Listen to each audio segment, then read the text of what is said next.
एक क्रूर राजा था।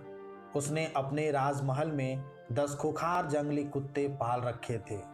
उसके दरबारियों और मंत्रियों से जब कोई मामूली सी भी गलती हो जाती तो वह उन्हें उन कुत्तों को ही खिला देता, यानी उनके सामने फेंकवा देता और कुत्ते उस शख्स को नोच डालते।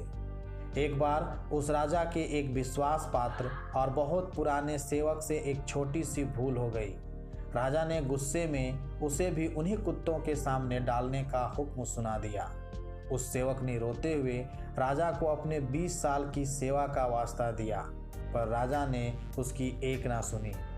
फिर उसने बहुत गिड़गिड़ाकर अपने लिए 3 महीने की मोहलत मांगी ताकि वह कुछ समय अपने बच्चों और पत्नी के साथ बिता सके, जो उसे किसी तरह राजा के रहम पर मिल गई।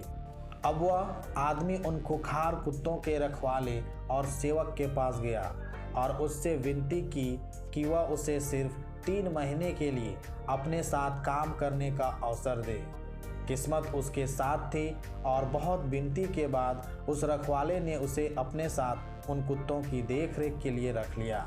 लगातार 3 महीने तक दिन रात उसने उन कुत्तों को खूब स्नेहपूर्वक खिलाया, पिलाया, नहलाया, सहलाया और खूब सेवा तथा प्यार किया। इन 3 महीनों में वह कुत्तों के साथ पूरी तरह घुल मिल गया। आखिरकार समय बीत गया और फैसले का दिन आया।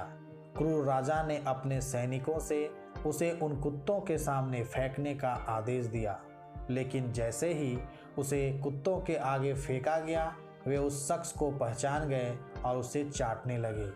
उसके सामने स्नेहपूर्वक दुम हिलाने तथा लौटने लगे। राजा को बड़ा आश्चर्य हुआ और वह इस रहस्य को जानने के लिए बेचैन हो उठा। उसके पूछने पर उस आदमी ने बताया कि महाराज, इन कुत्तों ने मेरी मात्र 3 महीने की सेवा का इतना मान व सम्मान दिया और मेरे प्रति वफादार हो गए, लेकिन आपने मेरी वर्षों की सेवा व साधना को एक छोटी सी भूल के कारण भुला दिया। ये कुत्ते आपसे ज़्यादा रहमदिल और मेरे प्रति कृतज्ञ निकले।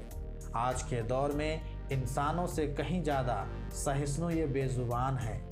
राजा ने उस व्यक्ति की बातों को बहुत गंभीरता से सुना और उसे अपनी गलती पर बहुत पश्चाताप हुआ और उसने उस आदमी को तुरंत भूखे मगरमच्छों के सामने डलवा दिया।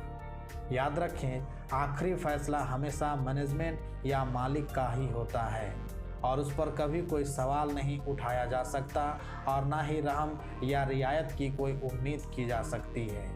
इसके साथ ही खुद को कभी भी बड़ा चालाक, काबिल या तीसमार खां भी समझना बेवकूफ़ी है। धन्यवाद।